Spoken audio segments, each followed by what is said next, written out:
Sir खरं तर आज आपण सोलापूर दौऱ्याच्या 2 दिवसाच्या दौऱ्यावर आहेत, मात्र नुकसानग्रस्त भागाला पाहणी करत आहात.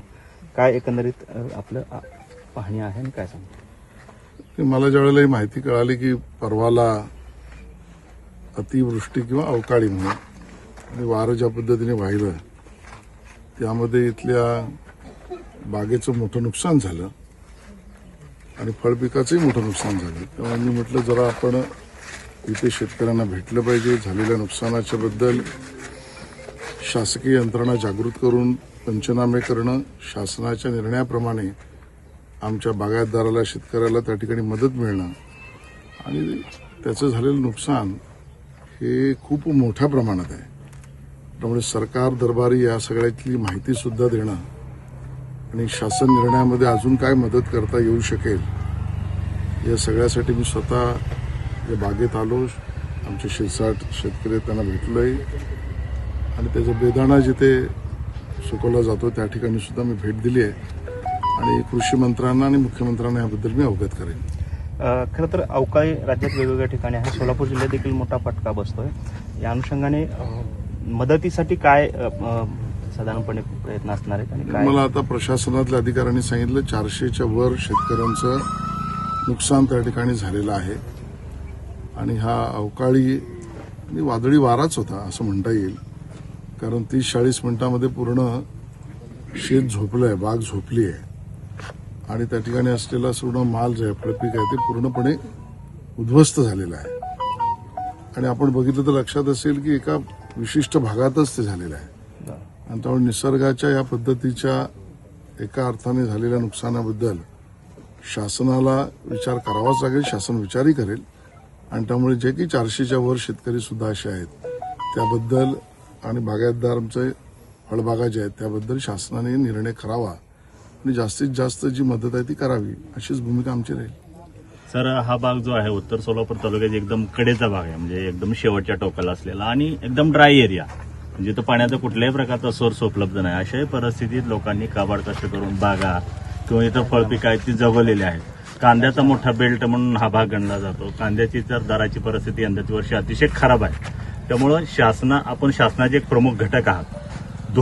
शासनाच्या धोरणामध्ये काही बदल करून शेतकऱ्यांना एक स्थायी भाव मिळावा यासाठी आपण काय कार्यवाही करू शकाल? मला असं वाटतं की संबंधित विभागाशी मी नक्की बोलेन आणि हे तर खरंच आहे, झालेलं नुकसान हे खूप मोठं आहे.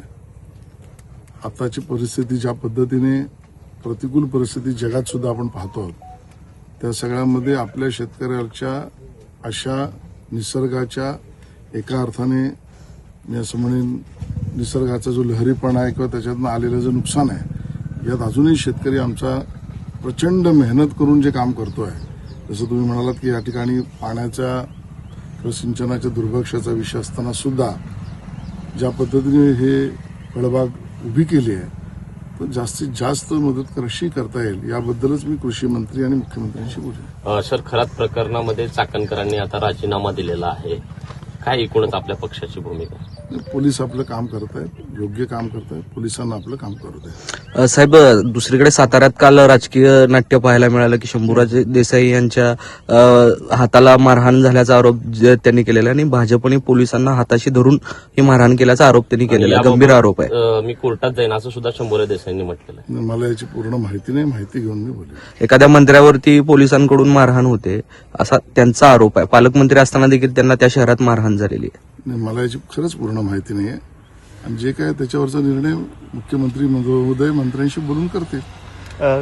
नाशिकमध्ये आणखी एक भोंदूबाबा जो आहे तो त्याचे एक प्रकरण समोर आलेलं आहे. त्याच्यावर खरं तर बलात्काराचा गुन्हा दाखल आहे, मात्र कारवाई अद्याप झालेली नाहीये.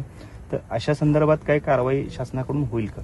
मला वाटतं पोलिसांना त्या पद्धतीची माहिती मिळाली असेल, नसेल तर पोलीस घेतील आणि असे कुठलेही गुन्हेगारी स्वरूपाची प्रकरणं कुठल्याही बाबाची असोत पोलीस आपलं कारवाई करतील. पोलिसांना तसे निर्देश दिसत आहेत आणि पोलीस कारवाई करतायत. रुपाली चाकणकरांचा जो राजीनामा आहे त्या राजीनाम्याबाबतीत आपण समाधानकारक आहात का?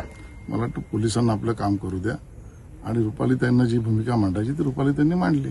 मात्र महिला आयोगाच्या अध्यक्षावर अशा पद्धतीचे आरोप होतात आणि त्यांच्या व्हिडिओ क्लिप्स पाद्यपूजन करतानाच्या ह्या सगळ्या गोष्टी पुढे येत असताना तरी सुद्धा तुम्ही म्हणता की पोलीस काम करतायत. भेटायला आलोय. आपण त्यांची व्यथा आहे ती आपण ऐकू. बाकी पोलीस त्या प्रकरणात काम करतायत, योग्य करतायत, अजून योग्य पद्धतीने करतील. मी या ठिकाणी पाहणी करायला आलो जी फळबागांची आहे, पिकाची आहे, शेतकऱ्याची आहे, बागायतदाराची आहे. त्यामुळे त्याच्याबरोबर मी आज चर्चा करतो.